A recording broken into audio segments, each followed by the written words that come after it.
內地金融專家預期，出年人民幣將會升值3%到5%。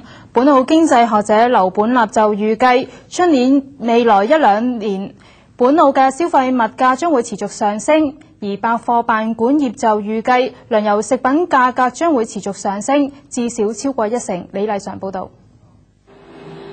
出年人民幣再升值3%到5%。本澳經濟學者劉本立話，由於澳門元同港元掛鈎，加上本澳外匯儲備高達900幾億，將來澳門元將會繼續保持佢嘅穩定性。人民幣升值亦都刺激內地居民嘅消費意欲，本澳服務業將會受惠。不過，市民北上消費將會受到影響。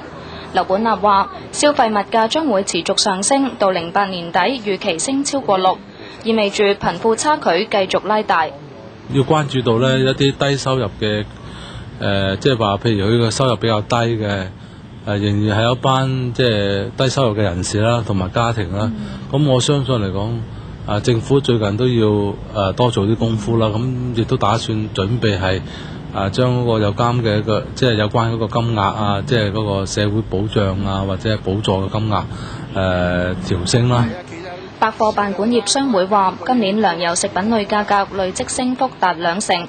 由於好多廠家預留咗水位，預計08年上半年食品價格升幅唔太大，咁到咗下半年升幅就開始明顯。要睇人民幣升得速，抑或升得慢啦。